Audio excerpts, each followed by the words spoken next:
សួស្តីបងប្អូនទាំងគ្នាឥឡូវយើងចំណាយពេល2 3នាទីដើម្បីដោះស្រាយលំហាត់ទាំង module មួយដែលលំហាត់នេះល្អដែរវាមានកលឹះបន្តិចប៉ុន្តែងាយស្រួលទេ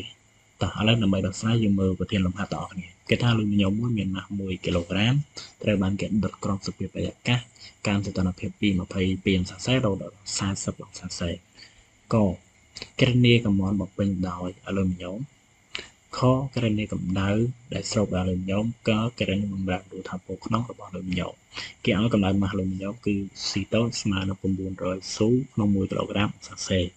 និងមេគុណលីនីអែអាលុយមីញ៉ូមគឺអាល់ហ្វាស្មើនឹង24បណ្ដោះស្គនដក6គីឡូ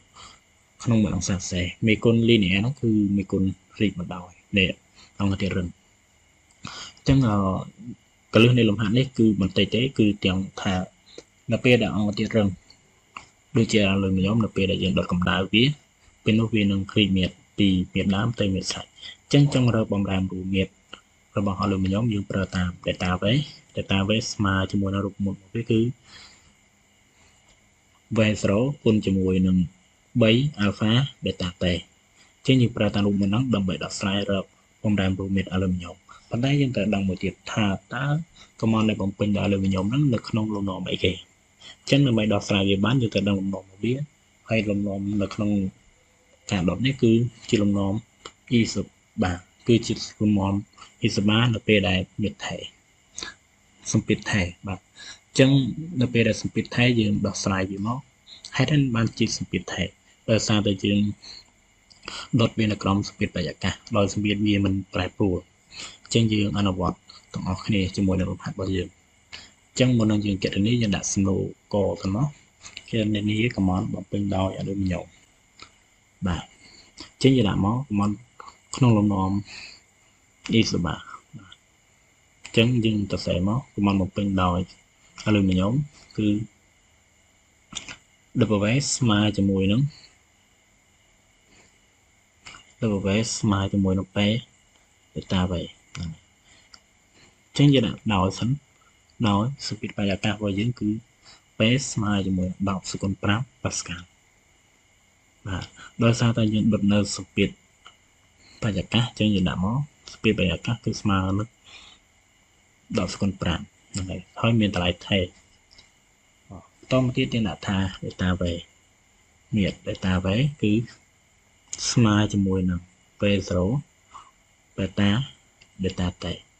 ប៉ុន្តែ beta គឺស្មើជាមួយនឹង3 alpha beta t នេះគឺជារូបមន្តបំរាមរូបមៀតនៅពេលដែលអង្គធាតុរឹងត្រូវកម្ដៅបាទអញ្ចឹងដោយ alpha របស់យើងមានគុណ linear គឺស្មើ24គុណ10ស្គនដក6ក្នុង1អង្សាសេបន្តមកទៀត beta t គឺប្រែប្រួលពី22ទៅ40អញ្ចឹងគឺយើងយក40ដក22នេះគឺជាបំរាមរូបសីតុណ្ហភាពរបស់យើងដកមកគឺឃើញ18អង្សាសេបន្តមកទៀតយើងត្រូវស្គាល់តម្លៃ V0 អញ្ចឹង V0 យើងត្រូវរកវាទៅតាមរូបមន្តរបស់យើងមួយគឺម៉ាស់មៀត្រឬក៏ហៅថាដងស្តេនម៉ាស់អញ្ចឹង ρ ស្មើនឹង m លើ V អញ្ចឹងនាំឲ្យ V0 ស្មើនឹង m នៅលើ ρ បាទ m គឺតម្លៃវាស្មើនឹង1គីឡូក្រាមហើយ ρ គឺជាម៉ាស់មៀត្រនៃ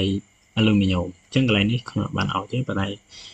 ខ្ញុំនឹងដាក់ឲ្យកន្លែងនេះគឺស្មើនឹង2700គីឡូក្រាមក្នុង1ម៉ែត្រគីបបាទ2700គីឡូក្រាមក្នុងម៉ែត្រគីបនេះគឺជាដងស្ទែរបស់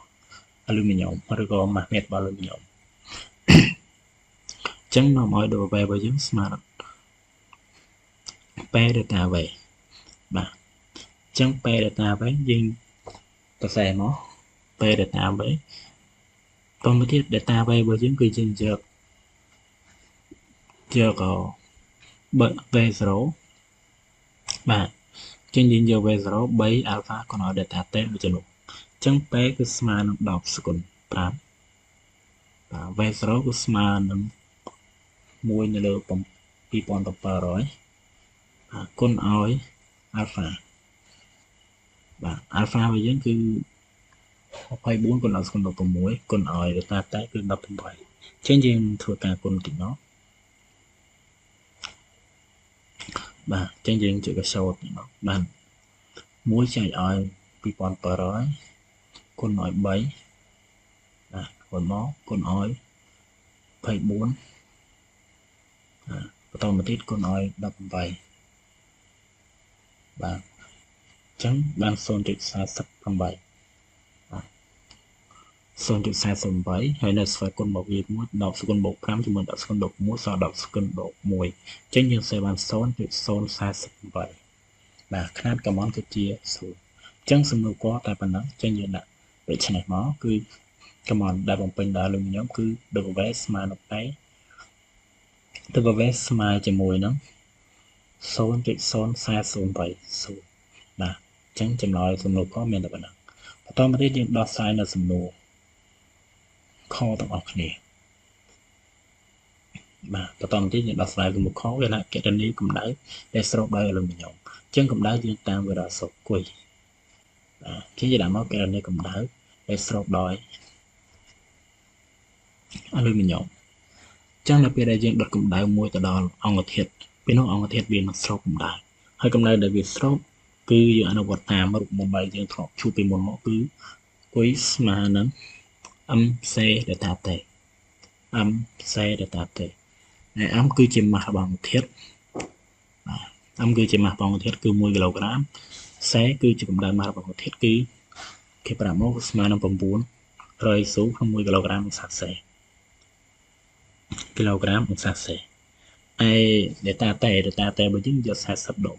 22ចេញយើងបាន18អង្សាសេដែរចេញយើងកណនីលេខមកបានគុយស្មើនឹង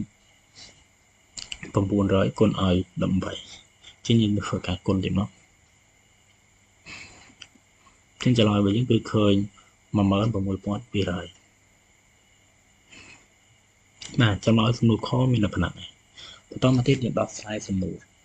ករបស់គ្នាយើងដោះស្រាយសំណួរករបស់គ្នាគេថាកណនីបំរែបំរួលថាមពលក្នុងបាទបំរែបំរួលថាមពលក្នុងយើងដឹងហើយយើងអនុវត្តតាមច្បាប់ទី1តាមមួយរបស់យើងគឺ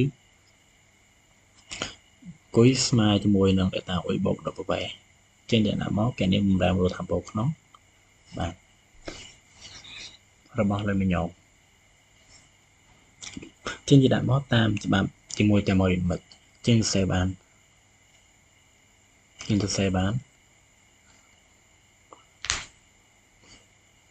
គុយស្មើនឹងដេតាអ៊ុយបូក18ចេញយើងទាញរកដេតាអ៊ុយតាមដេតាអ៊ុយស្មើនឹងគុយដក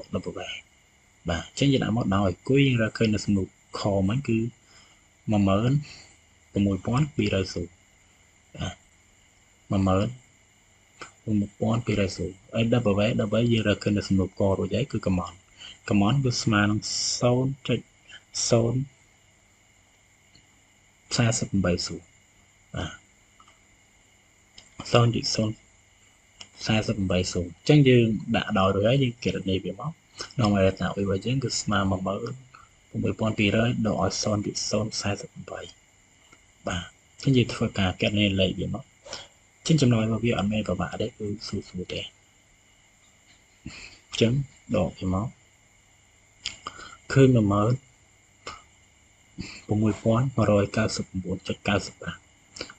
ញ្ចឹងចម្លើយបំរែបំរួលថាមពលក្នុងរបស់យើងគឺ